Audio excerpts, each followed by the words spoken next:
Challenge me. Yeah, making up, can you run? Allez, salut à tous et bienvenue sur InfoCatch. Allez, on est parti donc pour mes moments à retenir lors de cet épisode donc de Raw, donc du 27 avril 2026. Comme d'habitude, vous savez, j'ai fait une sélection des moments qui ont été les plus importants selon moi lors de cette soirée et on va en discuter. Pour mon tout premier moment à retenir, on va parler du cas donc de Seth Rollins parce que comme vous le savez et comme je vous l'ai dit donc dans ma preview pour les gens qui sont regardés, je vous avais annoncé que c'était Seth Rollins qui allait ouvrir cet épisode de Raw. C'est exactement ce qui s'est passé, c'est lui qui va ouvrir l'épisode de Raw, sauf que ce qu'il va dire, ça ne va pas être énormément intéressant, mais ce qui va être intéressant, c'est au moment où on a ce face-à-face entre Braun Breaker et Seth Rollins. Tout ce qu'il faut retenir, en tout cas, dans cette rivalité et dans ce face-à-face, c'est que Braun Breaker reproche à Seth Rollins d'avoir été un peu sa pute, désolé du terme, mais c'est ce qui nous a plus ou moins dit. En gros, le fait que Rollins avait des rancœurs, il a plutôt vu les membres donc de The Vision comme des personnes qui peuvent l'aider à accomplir ce qu'il voulait accomplir plutôt qu'à les mettre au sommet. Et donc du coup, c'est pour ça que Braun Breaker s'est attaqué à Seth Rollins. Pour lui, Seth Rollins était un poids. Bref, il va y avoir des échanges assez tendus entre les deux. Et enfin, ce qu'on attendait depuis un sacré moment, c'est-à-dire un match entre les deux qu'on aurait dû avoir du côté donc de WrestleMania. On ne l'a pas eu à WrestleMania, mais on l'aura bel et bien du côté du prochain pay-per-view qui sera Backlash. Et ça, franchement, ça fait énormément plaisir d'avoir ce match entre les deux. J'espère en tout cas que c'est que le début de quelque chose. On verra bien en tout cas où tout cela nous mènera. J'espère en tout cas que Braun Breaker récupérera le titre principal de la WWE. N'hésitez pas d'ailleurs à me dire si vous aussi vous souhaitez que cette rivalité ne continue et que Braun Breaker ait cette ceinture qu'il mérite tellement. Allez, donc pour mon deuxième moment à retenir, on va parler du match qu'on a eu entre Penta face à Rusev. Bon, le match en lui-même était bon. On a eu une victoire donc de Penta. En fait, Penta gagne, c'est très simple, grâce à une esquive qu'il a fait sur Rusev. En fait, à un moment donné, Penta était sur les cordes. Rusev s'apprêtait à lui sauter dessus, sauf que en fait, on va avoir Penta qui va rester sur les cordes et donc du coup, Rusev se retrouvera dos à Penta, ce que Penta en profitera pour lui faire un roll-up. 1, 2, 3, victoire donc de Penta. Ça a énervé Rusev qui va assez rapidement l'attaquer pendant qu'il est en train donc de célébrer. Puis Ethan Page qui était à la table des commentateurs américains, comme vous l'avez compris et comme je vous l'ai dit la semaine dernière, je m'attendais à ce qu'il allait avoir pourquoi pas un match tag team qui allait s'orienter. Et c'est un petit peu ce qu'on va avoir parce que dans un premier temps, Ethan Page qui était à la table des commentateurs américains va vouloir également aussi se mêler de cela en s'attaquant lui aussi à Penta, sauf que dans un premier temps Rusev va le regarder, genre lui dire mon coco qu'est-ce que tu fais là, pour qui tu te prends. Et donc du coup on a Rusev qui continue encore une fois à attaquer Penta, sauf que c'est à ce moment là où Penta arrive à esquiver et à revenir, et c'est à ce moment là où Ethan Page s'attaque donc à Penta lui aussi, donc ils sont à deux en train donc de s'attaquer sur Penta, et Javon Evans arrive pour venir aider Penta. Et donc je suppose que soit pour la semaine prochaine ou pour les semaines qui vont arriver, on aura forcément un match tag team opposant Rusev et Ethan Page face à Penta et Javon Evans. On verra bien en tout cas ce qu'il se passera, et je souhaiterais impérativement que Rusev récupère un titre, parce que honnêtement franchement depuis le titre des États-Unis qu'il avait détenu du côté de la WWE, on ne lui a plus redonné de titre, et je trouve ça tellement dommage parce que c'est un mec qui mérite un titre. Ensuite, on va parler du cas donc de Becky Lynch. Ce qui est assez incroyable avec Becky Lynch, c'est que certes, elle a récupéré son titre du côté donc de WrestleMania en battant AJ Lee. Bon, ça, on le sait tous. Donc là, elle arrive, elle parle bête comme d'habitude. C'est moi la meilleure, personne peut me battre. Et c'est quand même incroyable parce que là, elle nous lance un Open Challenge en disant qu'elle est capable de battre tout le roster à elle toute seule. Et qui est-ce qui va répondre à cet Open Challenge? C'est Io Sky.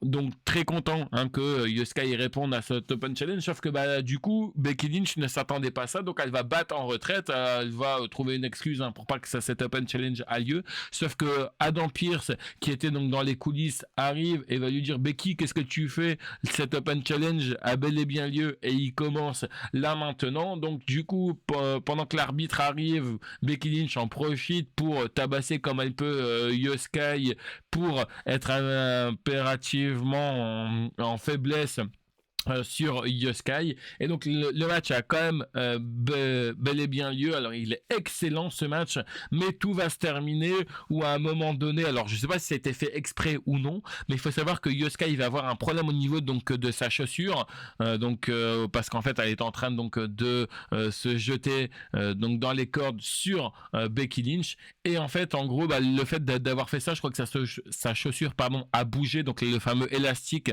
qu'elle met en dessous de sa chaussure pour bien la maintenir, ça a lâché, donc elle va enlever sa chaussure, et au moment où elle enlève sa chaussure et qu'elle s'apprête une nouvelle fois à ressauter sur Becky Lynch, on a Asuka qui va arriver, qui va lui tenir le pied et qui va la claquer au sol, ce qui permet à ce que Becky Lynch fasse le tomber. 1, 2, 3, toujours championne intercontinentale Becky Lynch, et donc là elle se barre Becky, et on a Asuka qui prend le relais en s'attaquant à Yoskai. Et donc du côté de Backlash, on n'aura pas le match tant attendu entre Becky Lynch et Yoskai, mais on aura bel et bien un match entre Asuka contre Yoskai, et je trouve ça tellement dommage parce que là tu avais l'opportunité d'avoir un excellent match. Pourquoi ils nous l'ont pas fait? C'est tout simple, c'est parce que on sait très bien que Yoskai peut battre Becky Lynch, et comme Becky Lynch vient d'être une nouvelle fois championne, on va encore une fois attendre tout cela. Je pense que le match Yoskai contre Becky Lynch, on l'aura du côté donc de SummerSlam. En tout cas, c'est mon avis. Peut-être qu'on le partage ou non dans l'espace commentaire. Et on va terminer, bien sûr, avec les 2 derniers moments qui ont été excellent. D'ailleurs, il faut savoir qu'on va avoir donc ce fameux match tag team que je vous avais parlé donc dans ma preview entre Bayley et Lyria Valkyria, qui ont fait face à Roxanne Perez et Raquel Rodriguez. Ce qui est intéressant dans ce match, c'est pas l'issue du match en lui-même, parce que certes, oui, c'est victoire donc de Roxanne Perez, Raquel Rodriguez et Liv Morgan. Ce qui est intéressant dans ce match, c'est de voir un petit peu le comportement donc de Roxanne Perez. Moi, c'était plutôt ça qui m'a intéressé, parce qu'un peu plus tôt dans la soirée, on va avoir une discussion entre Finn Balor et Roxanne Perez, où Finn Balor essaye que Roxanne Perez ouvre un petit peu les yeux sur un peu ce qui se passe du côté donc du John's Monday pour Finn Balor, Liv Morgan et Raquel Rodriguez exploite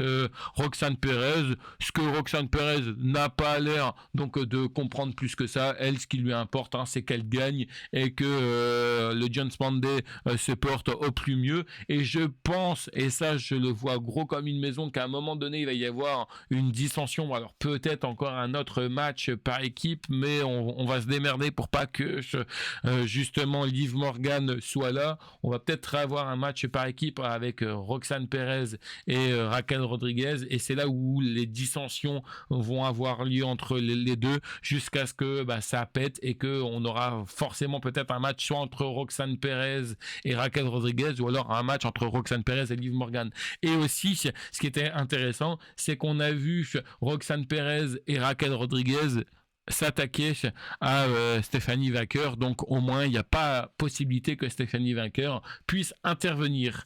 Et vous l'attendez avec impatience. Qu'est-ce qui s'est passé entre Roman Reigns et Jacob Fatu? C'est tout simple. Roman Reigns qui va encore une fois expliquer pourquoi il est le numéro 1 et tout.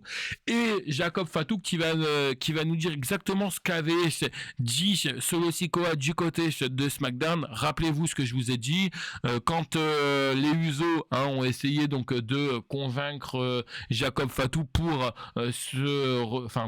s'aligner aux côtés donc de Roman Reigns et pour reconnaître Roman Reigns, on avait eu Jacob Fatu qui était arrivé avec tout sa MFT et qui lui avait dit oublie pas Jacob, qu'il y a 2 ans, c'est moi qui t'ai appelé, c'est moi qui t'ai fait venir à la WWE pendant que Roman Reigns et les Usos étaient au sommet et qu'ils n'ont pas pris de nouvelles de toi. Et donc c'est exactement ce que Jacob Fatu va reprocher à Roman Reigns, de n'avoir pris aucun nouvelle de Jacob Fatu. Pour les gens qui se demandent pourquoi Roman Reigns et les Usos auraient dû prendre des nouvelles de Jacob Fatu, parce que c'est à ce moment-là où il sortait de prison. Donc la seule personne qui s'est occupée de lui, c'est Solo Sikoa. Donc du coup ça a énervé beaucoup Jacob Fatu, que Roman Reigns ne le prend pas au sérieux par rapport à ça, ce qui va lui dire attends, Solo Sikoa s'est occupé de toi, il est même pas capable de commander un café, de quoi il va s'occuper de toi. Et donc ça a fait vriller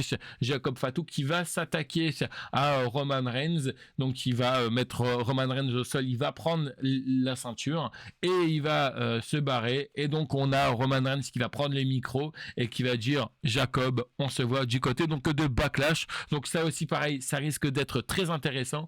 Je suppose que du côté de Backlash, on aura sûrement une victoire de Roman Reigns avec l'intervention des Usos. Est-ce que Jacob Fatu sera soit tout seul ou soit ira rejoindre la MFT avec Solo Sikoa, j'en sais rien, mais en tout cas je pense que les prochaines semaines, voire même les prochains mois, seront très intéressants si tout cela est bien construit. Voilà un petit peu ce qui s'est passé donc dans la globalité lors de cet épisode de Raw. Vous savez que comme d'habitude, pour suivre l'intégralité de cet épisode de Raw et les autres shows de la WWE et de d'autres structures, vous avez une solution qui s'offre à vous, c'est les liens qui sont dans la description. Je rappelle encore une fois que ces liens qui sont dans la description sont complètement gratuits mais non légal, et pour les gens qui ne souhaitent pas passer par les liens qui sont dans la description, ce que je peux tout à fait comprendre, dans ce cas-là, vous souscrivez à Netflix pour revoir uniquement que les shows de la WWE. Allez, quant à moi, je vous retrouve plus tard pour une prochaine vidéo. Bye tout le monde.